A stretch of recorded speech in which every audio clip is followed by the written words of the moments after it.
In today's episode, we are in conversation with Dr. Rana Malek, who discusses the topic of prediabetes in women's health.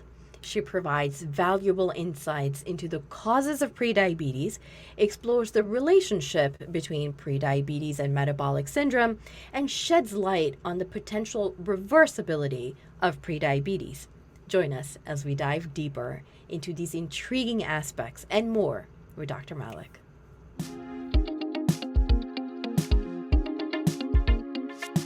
Dr. Malek is an associate professor of endocrinology at University of Maryland School of Medicine, where her clinical work is focused on type 1 and type 2 diabetes and hormonal and metabolic health for women, including gestational diabetes, polycystic ovarian syndrome, and primary ovarian insufficiency. She is also responsible for training the next generation of endocrinologists as the program director for the Endocrinology Fellowship. Welcome, Dr. Malek. Thank you for having me. An absolute pleasure having you on. Dr. Malek, diving right in, would love to start out and just if you can walk us through your journey as to what made you want to become an endocrinologist and what do you find to be the most fulfilling aspect in your career? Yeah, that's a great question. I didn't know when I went into medicine I wanted to be an endocrinologist, but when I was doing my residency training in Atlanta, what I came to realize is that most of the patients I saw in the hospital had one unifying diagnosis, and that was diabetes. So patients that were there for heart attacks or kidney disease or vascular problems, it was always diabetes that was the primary cause. And I thought it would be a really interesting way to try to get ahead of the problem. If you could do good diabetes care, maybe you could prevent those downstream complications. I also really liked it because it was a chance to work with patients over time. And that's what I think is the most fulfilling aspect of being an endocrinologist. When you do chronic disease management, you get to see the same patients over and over again. And I have some patients that I see religiously every 3 months for half an hour. And I have friends I don't see that often. And so we become a part of each other's lives. We celebrate, weddings and graduations and births and mourn deaths. And it is such a wonderful field to be in. And I really enjoy that part of it. You talked about that underlying, metabolics, and you talked about diabetes in particular. I want to take a step back from diabetes and jump actually into pre-diabetes. And there's always sort of that misunderstanding around diabetes, pre-diabetes. Can we first start out with establishing what exactly pre-diabetes is? So in a nutshell, it means you're at high risk for developing diabetes, but there's really specific definitions for it. And so it's blood work that you would have probably had done at your doctor's office. So it's looking at your blood sugar when you haven't eaten overnight. And if your fasting blood sugar is more than 100, you have prediabetes. There is something called a hemoglobin A1C, which is an average of your blood sugars over the last 2 to 3 months. And if it's between 5.7 to 6.4, it means you have prediabetes. And then less commonly done is a glucose tolerance test where you have to drink a really syrupy drink of 75 grams of glucose. And 2 hours after that, if your blood sugar is between 140 to 199, that meets the definition of prediabetes. So any one of those gives you that diagnosis, and it means that you're at higher risk of developing diabetes. So it doesn't mean it's your destiny, but if nothing else changes over the next 5 years, you are 3 times more likely to develop diabetes than someone who doesn't have prediabetes. And now if I am someone who wants to know if I am at risk, what do I do when I go talk to my doctor? If I do have some recent blood work, what are numbers I should look for? So if you had blood work where you hadn't eaten overnight and your glucose on the blood test is more than 100, but less than 126, then that would be something to discuss with your doctor. You're looking at an hemoglobin A1C level of between 5.6 to 6.4%. It's less likely that you would have had a glucose tolerance test, but again, if you did and your sugar 2 hours later was 140 to 199, those are all things that you really kind of want to look at and have a conversation with your doctor about what do you do now? How do you reduce that risk of developing diabetes in the future? We also hear quite a bit about prediabetes really being underdiagnosed. Can you talk a little bit about that and how we can be better at understanding those numbers? Yeah. So what's hard is that there are very few symptoms of prediabetes. People don't feel bad. They don't feel sick. So they may not necessarily go and seek an evaluation for it. And that's a big part of it. We certainly, if you are already seeing a doctor and you're considered at higher risk for diabetes, you may get screened. But there are a lot of people, and really we're talking about people in their 20s, their 30s, their 40s who aren't really engaging with healthcare because they feel fine. And so if you're not engaging, then you're not going to be screened. And that brings up an interesting point. Help us understand, is prediabetes the same as metabolic syndrome? It's a really good question. It's a slightly complicated answer. So prediabetes has a really exact definition, what we just talked about before. Metabolic syndrome is, whenever we say syndrome in medicine, it's where we've clustered together certain signs and symptoms. So metabolic syndrome certainly includes prediabetes in the definition, but includes a few other uh, elements to get to metabolic syndrome. And part of the reason why it's tricky is that different organizations have used different definitions for metabolic syndrome. But speaking generally, it would be prediabetes and abnormal cholesterol or significant weight around your stomach. We call it abdominal obesity, and it's measured by your waist circumference, and high blood pressure. So having a few of these things in addition to prediabetes would make you have a metabolic syndrome. What metabolic syndrome means, it means that you are at higher risk, not just for developing diabetes in the future, but for other cardiovascular disease. And then this takes me to helping us understand a little bit more around prediabetes, especially as it relates to diabetes. What are some of the causes of prediabetes? So, um, so, so are you asking me to go through the risk factors here? That is correct. Okay. Yeah. All right. Okay. So some of the risk factors for going on to develop prediabetes are some things you can control and some things you can't control. And so there are things like having a strong family history of type 2 diabetes really increases your risk. Having high blood pressure increases your risk, or high cholesterol increases your risk. There are certain situations specific to women that increase the risk. So having a diagnosis of polycystic ovarian syndrome or having had diabetes during your pregnancy, something called gestational diabetes, increases your risk. And then obesity. There are certain ethnic groups that are at higher risk as well. So, so Asians, Latinx, Black Americans, and Native Americans and Pacific Islanders have higher risk of going on to develop prediabetes and diabetes. And then is there something about the ethnicity that really puts people at high risk here? I mean, because we hear about it, but what is it within that Right. that drives this higher rate?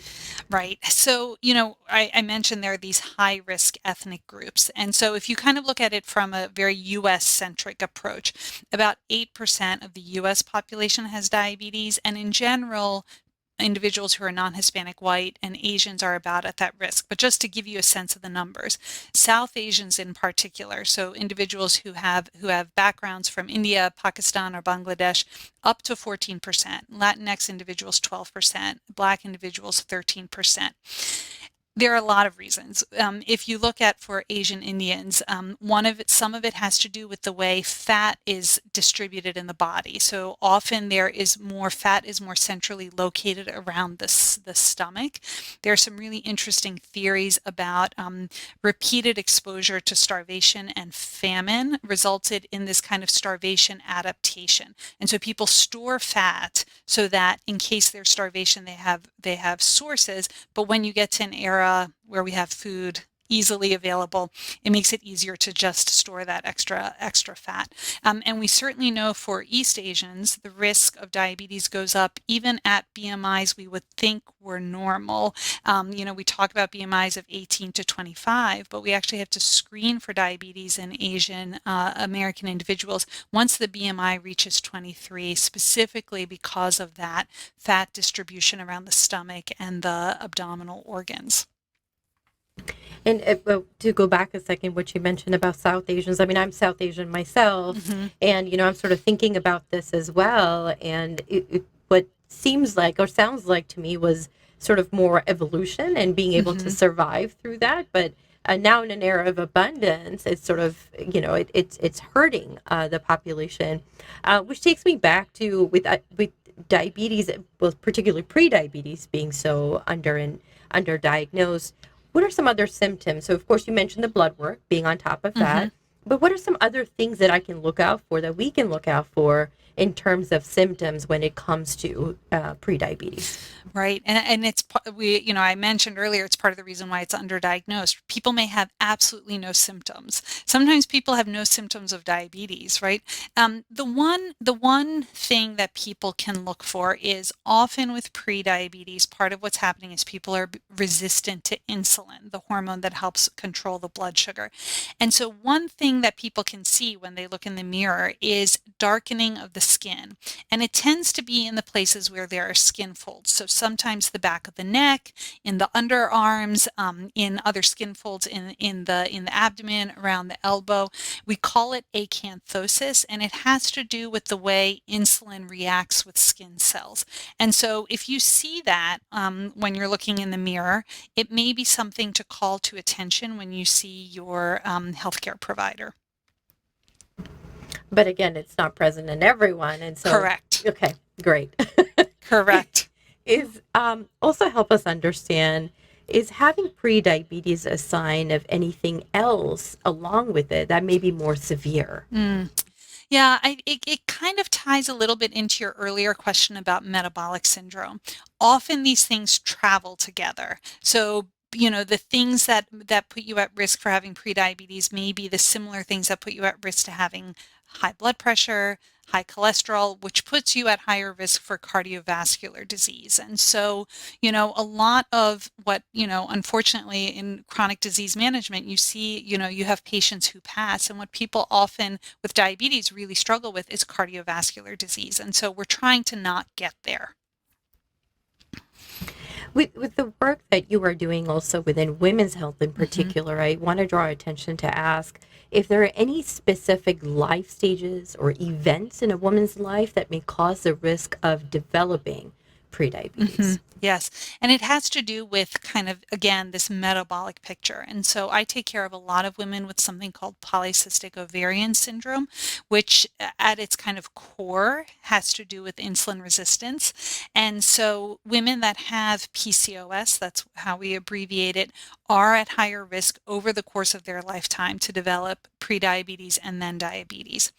They are also at higher risk of developing something called gestational diabetes, which is a diabetes that happens in pregnancy.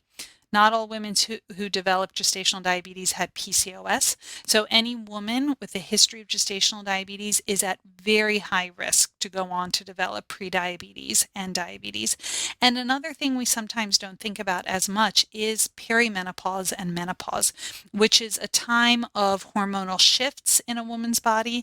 It is a time where it is easier to gain weight. Again, it's not destiny, but you have to be able to figure out how do you battle against that. Because if you put on a lot of weight in that perimenopausal, menopausal area, obesity increases the risk of developing diabetes. So those are all places where when I am seeing my female patients, we really try to focus on, okay, what can we do now to modify risk in the future?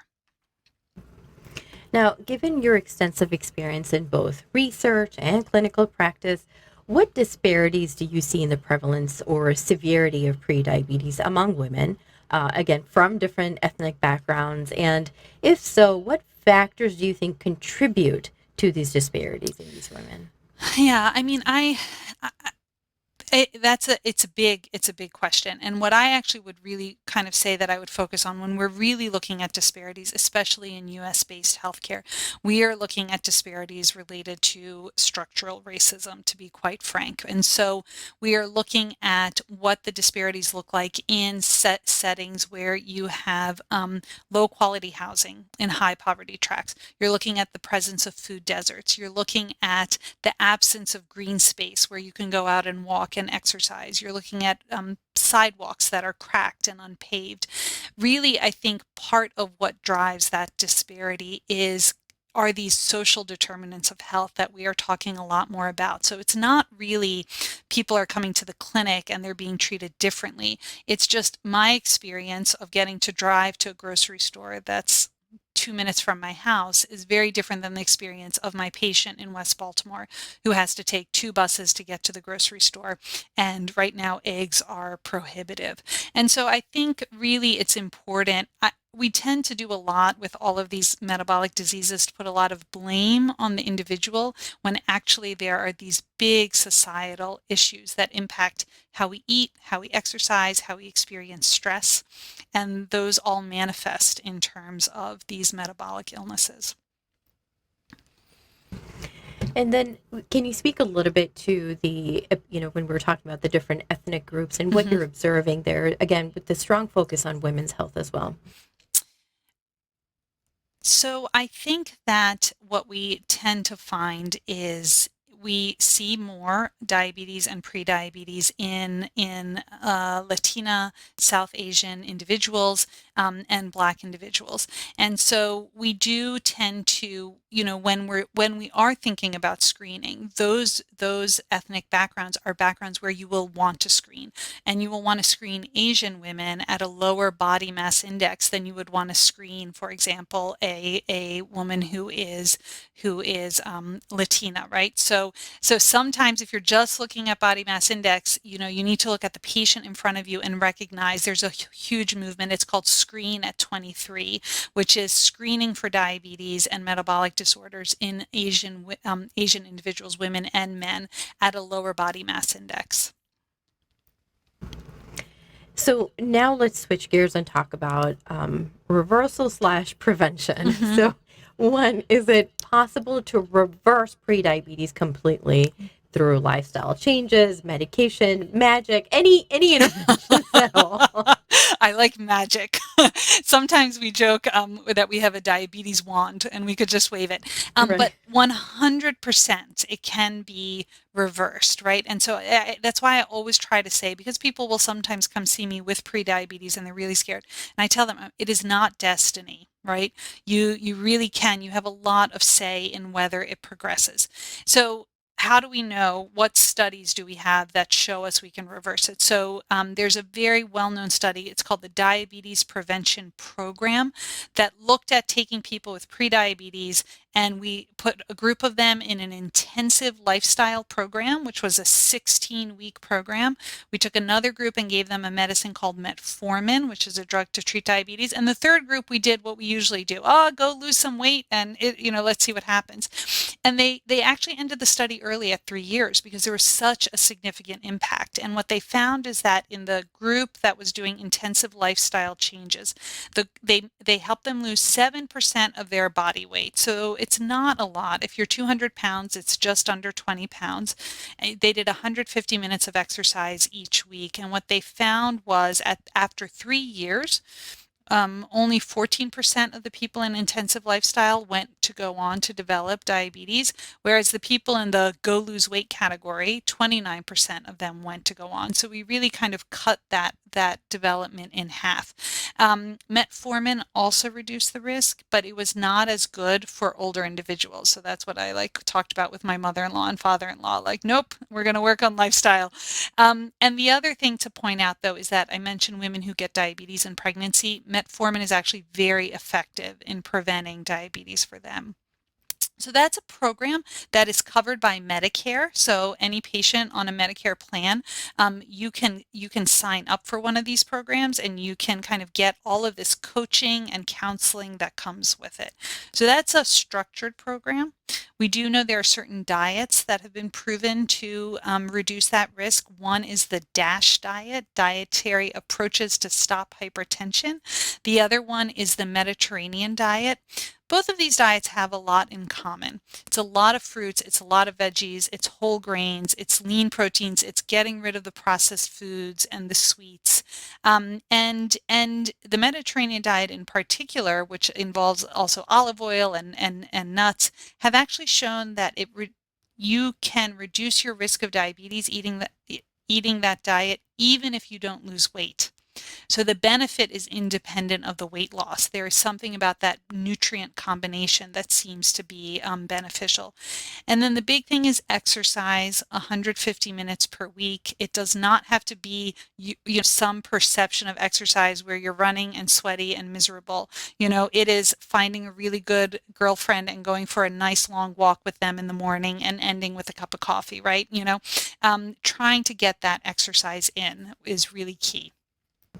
And I also like your approach. So, for instance, like we're a diabetes prevention program and we provide the program. And I also like your approach to say, like, it doesn't have to be like this arduous thing where you're like, oh, exercise, I got to get on the treadmill or I have to go run. Or it doesn't have to be that. It can be small, very small steps, like you said, grabbing someone, getting a cup of coffee, getting, walking. I mean, it could be very, very simple. What is the number one piece of advice or recommendation that you give to your patients, to women in particular, who come into your office to manage their risk of developing prediabetes? Yeah.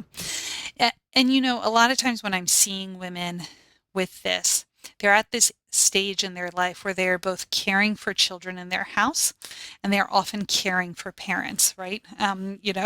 My age. And it's so hard, right? And what do? You are the lowest priority, right? Because you need to take such good care of everyone. What I really try and do is I try to frame it in the sense that this is you're caring for yourself, to making that time for yourself to prevent a diagnosis of diabetes is actually how you will be able to continue to provide good care to those two generations that you're in the middle of. And so I think, recognizing it's an investment in your long-term health, and the investment you put in now, not only will it save you grief in the future, but all of the time you don't have to go to doctor's appointments in the future or have, interventions in the future, and allows you to enjoy your good health. So it is not selfish to take care of yourself. It's actually really quite selfless. The metaphor that I think of when you say that is like you got to put the mask on yourself on the plane before you put it on someone else. Before you can help somebody else, you got to help yourself. 100%. 100%. Yep. With that, Dr. Malek, we are toward the end of the episode at this point. I would like for listeners to know just how can they connect with you, learn more about your work. Yeah, so I think I told you, and this for any of your listeners that need to hear this. For me, mental health meant not having any social media.